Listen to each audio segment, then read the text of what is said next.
The Grand Canyon is certainly one of the most well-known tourist sites in the United States, and we recently headed out to northern Arizona with our BMW X5 for a look at the canyon and some of the other interesting locations in the area.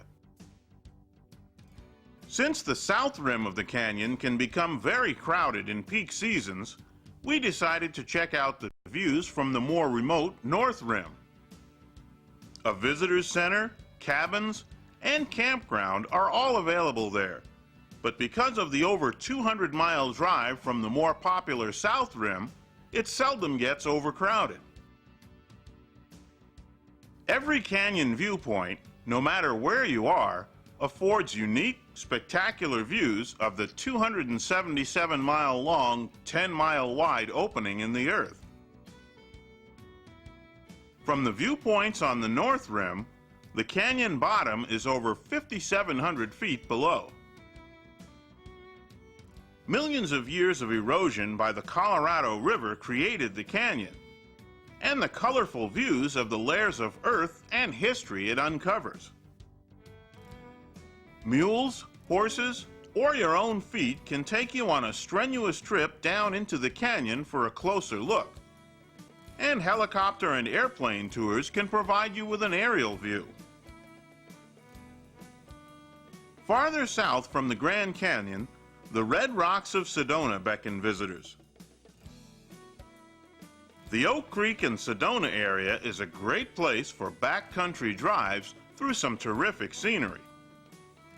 For those who don't have their own four-wheel drive vehicles, guided Jeep tours are offered. In town, art galleries and unique gift shops are the big attraction. Many resorts and fine restaurants also dot the area, so you can tailor your visit to your own interests.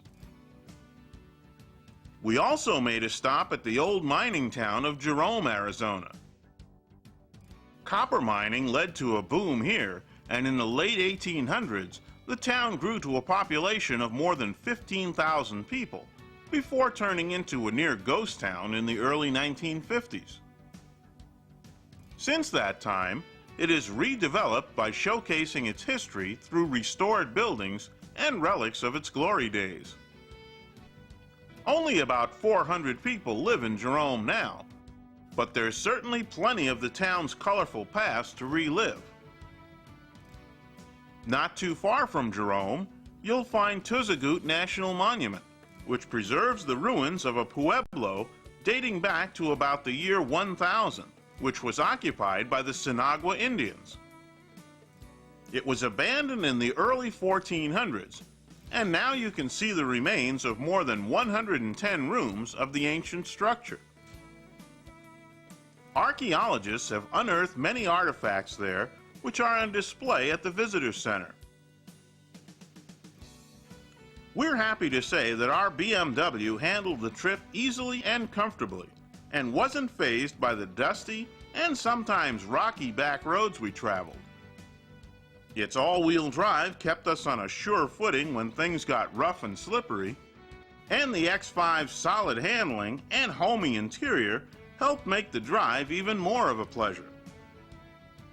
There's certainly a lot more to see and do in northern Arizona that we just didn't have time to check out this time around, but we'll certainly plan to head out that way again before too long.